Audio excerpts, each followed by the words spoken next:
the Venezuelan version of the Iron Dome. How good it is? Well, today we're going to discuss. Welcome to Venezuela Insider, the only place in Venezuela for expats, digital nomads, entrepreneurs, investors, travelers, and related internationals. For more information, venezuelainsider.com. Hello again, and since we are kind of on a possible military event, we are discussing, military affairs, military stuff. Since, yet again, disclaimer, I'm not an expert, I'm a civilian, but the situation calls for it. I have to, very rapidly go increase my learning curve on military affairs, and today it's gonna be one of those days.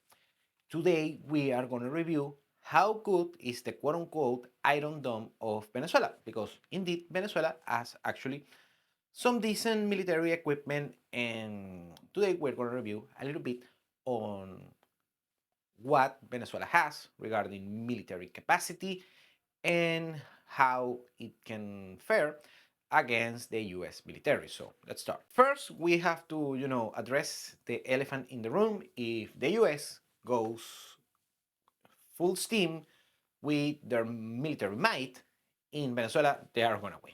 They're going to win the war. So it is what it is, and you don't need to be a military expert in order to figure that one out. The US military is way more superior than the Venezuelan military. Actually, the US military is not only by far the most advanced military might in the world in history, but also I've been watching, some scenarios where the US can take the rest of the other militaries in the world combined. So, and I don't think the Venezuelan military will be a match. However, it's not gonna be a picnic. And today we are gonna review how first the air defenses system work and how, let's say, potential special military operation can fare in Venezuela. Now, let's start with the air defenses, arguably the most important, since we already discussed the military, the military buildup in the Caribbean, close to Venezuela, in Puerto Rico, the vessels, the destroyers, and now the air carriers. So it's quite a party that the US has. Now, Venezuela have a couple of things of their own. The first thing we have to discuss is the air defense systems, the Russian S-300, that they are quite good on military, on real military action. They have been, kind of a 50-50. Either they are very good or they have some malfunctions, and also requires a lot of maintenance, a lot of technical capacity, and replenishing supplies, things like that. But overall, the S-300 system is actually quite decent in order to stop, of course, enemy fighter planes, and also cruise missiles, and even some intercontinental ballistic missiles. Venezuela allegedly has three of those systems. The reports on how well are fully operational right now is kind of a mystery, but let's take for granted that they are fully operational. So they cover basically the shore of Venezuela on the Caribbean, of course, that will be the quote-unquote theater of operations. So they cover mostly, and of course the most important one is the center one, close to Caracas, that covers all of the metropolitan area of Caracas, the most dense populated center in Venezuela. But also on the west side, they cover the states of Maracaibo, Falcon, basically on the western shore of the country. And on the eastern side, there is a third one that covers that side of the country, states like Anzoátegui, Monagas, Delta Amacuro, things like that. The S300 has a range of 250 kilometers, so quite decent on that regard. Also, Venezuela has the PUC MK, M2K. Let's see a picture here. And those systems actually are surface to air missiles, what is known as SAM. And those missiles have a big range and can, of course, can take down fighter planes and other kind of, you know, military threats, aerial military threats that come to the country. How good they are? Well, apparently they are decent, they are effective, but also, on these things, anyone can make a mistake or could be a malfunction. Venezuela apparently has a decent stock of that. The last thing that we hear on that regard that apparently could be an important trend, and even Maduro himself is mentioning that, is the S Igla or Igla S manpads, basically bazookas that only a man, just a man can operate. And according to the President Maduro, Venezuela has around 5,000 of those bad boys, and they could represent a significant threat to some of the fighter planes and air threats to the country. However, according to some military experts, those iglas they are not as advanced, and they will have trouble detecting, for instance, the F-35 fighter planes that are experts on stealth operations. So yet again, I'm not a military expert, so I just reading from people that I think they know better, and most likely they will know better because I'm not a military expert. On that regard, Venezuela, actually, the Maduro's military can pose a threat depending on how overwhelming the threat it is to the country. Also, we know that Venezuela has some fighter planes of their own. The flagship is the Russian Sukhoi Su-30. Venezuela has a couple of dozen of those. We don't know how operational they are, but indeed those planes exist. Also, Venezuela has the older generation F-16s that are pretty decent in combat. Actually, is actually the most, let's say, most versatile fighter plane in the world, I think, according to some experts. A little bit old, but they are in well maintenance. And we don't know how many are fully operational, but indeed, Venezuela has a handful of those. Also, Venezuela has some frigates, some some vessels, some military vessels that can pose a threat on the Caribbean.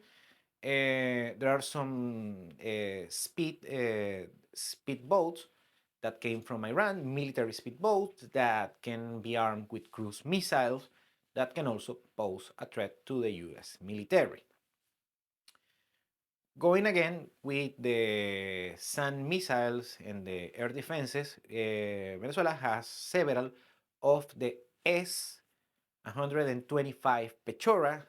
This Russian system are for shorter ranges of aerial threats to the country, and they are positioned well on important locations within the country, mostly, of course, close to Caracas and the institutions in Caracas, but also there are on the west side, and some of them are on the east side of the country. Now, how well equipped the US is prepared to combat with those systems, I don't know. Yet again, I'm not a military expert, just doing some research, trying to learn these things on the go because right now has become more important than knowing about real estate or economics and things like that. But yeah, also, regarding manpower, Venezuela has allegedly around 100,000 troops and some reserves. Also, we have the quote unquote militia made by volunteers, usually elder people and housewives and things like that. That according to Maduro, there are 4.5, but that will be that 1/6 of the Venezuelan population is on the militias, and the numbers don't add up. But we can say comfortably there are another 100,000. Now their training, their skills is dubious to say the least. but still, can face a threat. But we don't know exactly the numbers, so let's call it 200,000. Now, the how well they are equipped, the morale on the troops, we don't know how well it is, but still, those troops are there. And the most important thing, or how well they are gonna fare against trained Marines, Navy SEALs, U.S. Army infantry soldiers. That's what we don't know right now. And the potential answer is maybe not as well. The US, you can say anything, you can be very pro American or very anti American. The military might of the US is something that is not for being reckoned with. Now, and in case of an engagement, a military engagement between the US and Venezuela, with the current equipment that is right now, that equipment can be expanded or retracted. We don't know. We already did the review. Apparently, there are like 10,000 Marines, and it's going to be amplified to 16,000 troops overall. We don't know. Also, we know that there are special operations. We know, of course, a bunch of the destroyers, the equipments, and so on. So, if the US goes with the full military might, at least on what they have in stock right now on the Caribbean, and also including Puerto Rico, uh, I think if the US goes full steam ahead, they are going to go.